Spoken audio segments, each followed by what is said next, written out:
Tinig ng bayan, boses ng masa para sa masa. Kung gusto mong marinig ang totoo, like, share at subscribe ka na! Magandang araw mga katinig ng bayan. Narito na naman tayo para sa isang mainit-init na usapin na tiyak na makakaapekto sa bawat Pilipino. Lalo na pagdating sa ating kalusugan. Sabi raw ni House Speaker Martin Romualdez, babantayan umano nila sa Kongreso ang pondo ng PhilHealth para masiguro na makarating ito sa mga tao. At dagdag pa, pinalalawig ang gamot package na layong magbigay ng abot kayang healthcare at libre o subsidized na gamot. Pero ang tanong, sapat na ba ang ganitong pangako? Paano masisigurong hindi lang ito salita, kundi tunay na mararamdaman ng bawat Pilipino? Unahin muna natin ang konteksto. Ayon sa ulat, sinabi ni Speaker Romualdez na mahalaga ang pagbabantay sa pondo ng PhilHealth para masigurong hindi masasayang at hindi maaabuso. Walang pinipili ang sakit, mayaman man o mahirap. Ngunit sa isinusulong nating bagong Pilipinas, lahat ng Pilipino ay maaasahan ang pamahalaan na katuwang nila, lalo na sa oras ng pagsubok sa kanilang kalusugan. Dagdag pa niya, may mga kababayan daw na nagtitipid na lang at hindi nagpapatingin sa doktor dahil sa mataas na gastos sa check-up, laboratory test at gamot. Kahit daw mga may trabaho, hirap pa rin sa pagbili ng gamot para sa chronic illnesses gaya ng sakit sa puso, diabetes at iba pa. Kaya raw pinalalawig ngayon ang gamot package ng PhilHealth para makatulong sa gastos ng mga Pilipino. Ang idea, kung maibsan ang gastos sa gamot, mas malaki ang matitira para sa iba pang gastusin ng pamilya. Maganda, di ba? Pero dito na papasok ang analysis natin. Unahin natin ang good side. Kung matutupad ito, malaking bagay talaga para sa bawat Pilipino. Kasi totoo naman, ang gamot at hospital bills, isa sa pinakamabigat na pasanig ng mga pamilya. Sa mga probinsya, may mga magulang raw na nagpapaliban ng pagpapatingin dahil wala silang pambili ng gamot o pamasahe pa ospital. Ang iba naman, bumibili lang ng kalahating dosage o minsan over-the-counter na lang kahit kulang sa reseta. Kung mas mapapadali ang access sa gamot, malaking tulong ito. Hindi lang sa may hirap, kundi pati sa middle class na hirap din dahil sabay-sabay ang gastos, renta, tuition, pagkain at iba pa. So sa papel, maganda ang sinasabi ni Speaker Romualdez. Babantayan daw nila ang pondo at i-ensure na magagamit ito ng tao. Pero teka, mga katinig ko, kung may salitang madalas marinig pag naririnig natin ang PhilHealth, ano ba ang pumapasok agad sa isip natin? Hindi ba't kontrobersya?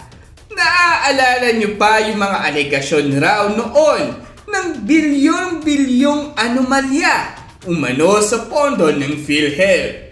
Dito nagiging intriguing ang pahayag ni Romualdez. Oo nga't maganda ang kanyang sinabi na babantayan nila ang pondo.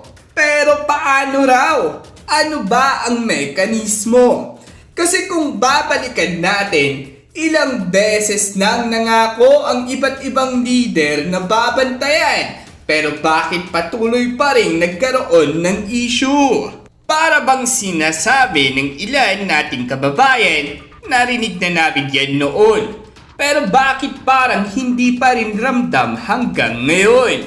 Dagdag pa dyan, ang PhilHealth mismo ay government-owned corporation. So kahit sabihin ni speaker na babantayan nila, ang tanong, may sapat ba talagang transparency measures at independent audit na talagang makakaabot sa tao ang bawat sentimo? Parang sa simpleng salita, maganda ang speech, pero ang tanong ng publiko, hanggang salita lang ba ito? Kung iisipin, dalawa lang ang pwedeng maging reaksyon ng tao dito. Una, matutuwa kasi good news ito. At least may pangako. Pangalawa, nagiging skeptical kasi ilang ulit na rin narinig ang ganitong linya. Pero hindi laging nagiging totoo. Kaya kung tutuusin, ang pinaka-crucial dito ay tiwala ng tao. Kapag ang pondo ng PhilHealth ay nauugnay palagi sa isyu ng katiwalian, kahit gaano kaganda ang programa, mahihirapan itong makuha ang buong tiwala ng publiko. At kung hindi makuha ang tiwala, mahihirapan din itong magtagumpay kasi hindi magiging aktibo ang mga tao sa paggamit ng benefits kung duda sila.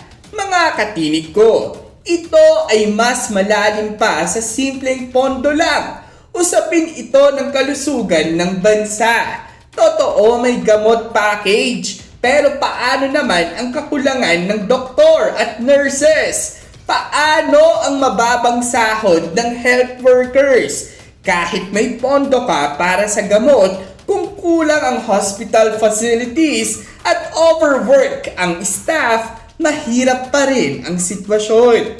Dito papasok ang mas malaking larawan. Kailangan hindi lang PhilHealth ang aayusin, kundi buong health system ng bansa.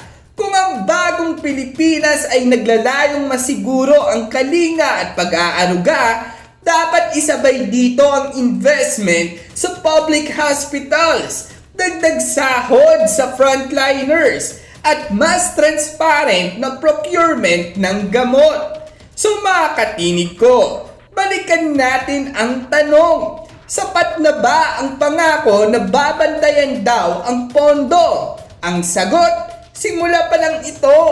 Maganda ang intensyon, pero para maramdaman ng tao, kailangan itong samahan ng konkretong aksyon. Regular audit reports na public, independent monitoring na hindi lang gobyerno ang nakabantay, at pinaka-importante, feedback mismo mula sa mga pasyente at health workers. Kasi sa dulo, gaya ng sinasabi nga natin, maganda raw ang pangako, pero mas maganda kung maramdaman ito ng bawat Pilipino, hindi lang mabasa sa balita. So, ayan mga katinig ko. Ano sa tingin ninyo? May tiwala ba kayo na ang pondo ng PhilHealth ay makakarating talaga sa tao sa pagkakataong ito? Comment down below at pag-usapan natin! Samantala, sari-saring komento nga rin ang lumalabas mula sa mga netizens patungkol sa isyong ito. Sabi pa nga nila, "Nako, ikaw pa magbabantay, bantay sa lakay ka. Weh, isa ka ring dapat bantayan." Sana babaan ang contribution. Di kaya ng mahihirap.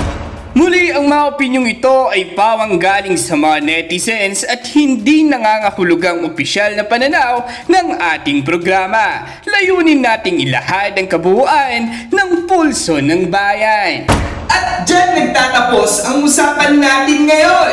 Kung may gusto kang idagdag o reaksyon, i-comment mo lang sa baba. Boses mo'y mahalaga. Huwag kalimutang i-like, share at subscribe para sama-sama nating palakasin ang tinig ng bayan. Hanggang sa susunod, tandaan, ang may alam, may laban! Awesome!